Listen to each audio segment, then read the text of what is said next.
Hello students, आपके सामने ये एक क्वेश्चन है। ये एक्सरसाइज से क्वेश्चन नहीं है, ये एग्जाम्पल से है। क्लास 9th का चैप्टर है लाइंस एंड एंगल, जिसको रेखाएं और कोण कहते हैं। तो हिंदी वाली बुक में जो पेज नंबर 128 है उसका एग्जाम्पल नंबर 7 है, और इंग्लिश में जो बुक है उसमें पेज 106 में ये वाला एग्जाम्पल है। डायग्राम आपके सामने यहाँ पर लगा हुआ है, और इसमें आप दो चीज देख रहे होंगे, एक तो एक्स देख रहे होंगे और एक वाई देख रहे होंगे। तो क्वेश्चन में आपको एक्स और वाई निकालने के लिए कहा है, और इसमें कुछ चीजें आपको दे रखी, जैसे कि ये कि क्यूटी जो है वो परपेंडिकुलर है पी आर के, क्यूटी जो है वो लंब है पी आर के। जरा क्यूटी देख लेते पहले का है। देखो ये क्यूटी दिख रहा है आपको, ये लाइन ये यहां तक है, और ये जो क्यूटी है ये ये जो दूसरी लाइन है ना, ये वाली इस पर लंब है। तो इसका मतलब है कि ये एंगल क्या हो गया, 90 डिग्री हो गया आपके पास। ठीक हो गया। तो हमें x और y की वैल्यू निकालनी है, तो कैसे निकालेंगे, चलिए शुरू करते हैं। तो मैं जरा डायग्राम को एक बार और यहाँ पर आपके सामने बनाकर दिखा देता हूँ। आप देख सकते हैं डायग्राम मैंने यहाँ फिर से बना दिया है। तो सबसे पहले ये वाला ट्रायंगल मैं यहाँ पर लूंगा, ये वाला त्रिभुज मैं यहाँ पर लूंगा, ये वाला जिसकी मैंने बाउंड्री ब्लैक कलर से कर दी है। अब इसमें कौन कौन से कोण है, कौन कौन से एंगल है। एक तो ये वाला एंगल है 90 डिग्री का, ये एंगल है x, और ये एंगल है 40। तो हमें पता है कि किसी भी ट्रायंगल के तीनों जो एंगल्स होते हैं उनका सम कितना होता है, 180 डिग्री होता है। किसी भी ट्रायंगल, किसी भी त्रिभुज के तीनों कोणों का जो जोड़ होता है वो कितना होता है, 180 डिग्री। तो इंग्लिश में तो यहाँ लिखोगे angle sum property of a triangle, आप लिख लीजिए खुद ही। और हिंदी में लिखोगे त्रिभुज के तीनों कोणों का जोड़ 180 डिग्री होता है। ये दोनों चीजें आप लिख लें। 40 और 90 को ऐड करेंगे तो ये 130 आ गया। साथ में ये x है इक्वल टू 180 है। 130 को जब यहां लेके जाएंगे तो ये x इक्वल आ जाएगा 180 माइनस 130। तो x हमारे पास आ जाएगा 180 माइनस 130, कितना होता है हमारे पास 50 डिग्री।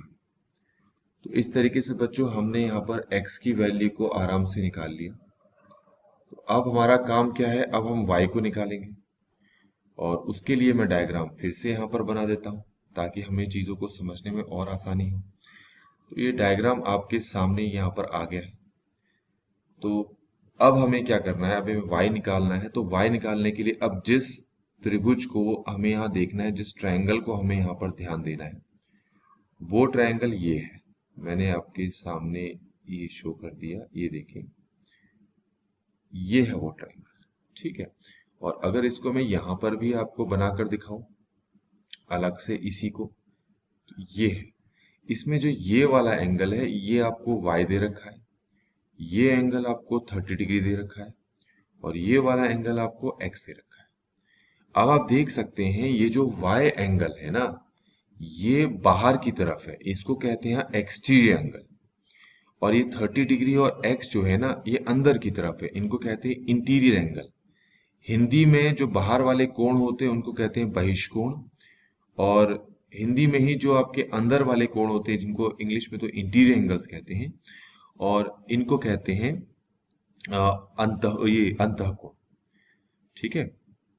तो हमने एक प्रॉपर्टी पढ़ी है, मैं जरा वो समझा दूं। वो प्रॉपर्टी हमने क्या पढ़ी है कि अगर हमारे पास ये एक बहिष्कोण है और ये दोनों आपके ए और बी, ए और बी जो है वो अंतः अभिमुख कोण है, तो ऐसे केस में हम लिखते हैं कि x जो है वो a प्लस बी के बराबर होगा। मैं फिर से समझा दूं इसको, तभी हम क्वेश्चन को आगे कर पाएंगे। मैंने आपको ये समझाया कि अगर हमारे पास ये जो कोण है, ये जो एंगल है, ये बाहर है जिसको एक्सटीरियर एंगल कहते हैं, और ये जो a और b है ये इंटीरियर अपोजिट एंगल्स हैं, तो उस केस में जो ये x है ये इक्वल होता है a प्लस बी के। तो हिंदी में बोले तो बहिष्कोण जो है अंतः अभिमुख कोणों के जोड़ के बराबर होता है। तो अब स्टार्ट करते हैं। आप इसमें देख रखे हैं कि यहाँ पर एक्सटीरियर एंगल मतलब बहिष्कोण कौन है, y, और इंटीरियर अपोजिट एंगल्स कौन है, जिसको हम कहते हैं अंत अभिमुख कोण, कितने हैं 30 डिग्री प्लस एक्स।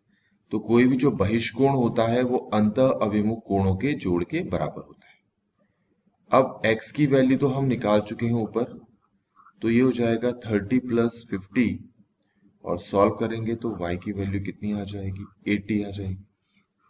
आगे ये तो कंप्लीट हो गया, पर यहाँ पर आपको कुछ लिखना जरूरी है। यहाँ पर क्या लिखेंगे आप, इंग्लिश में तो लिखेंगे exterior angle of a triangle is equal to sum of two interior opposite angles, और हिंदी में लिखेंगे बहिष्कोण जो है किसी त्रिभुज का वो अंतः अभिमुख कोणों के योग के बराबर होता है। तो इस तरीके से बच्चों हमने इस क्वेश्चन को यहाँ पर कंप्लीटली सॉल्व कर लिया। आई होप कि आपको ये सोल्यूशन समझ में आया होगा। Thanks for watching.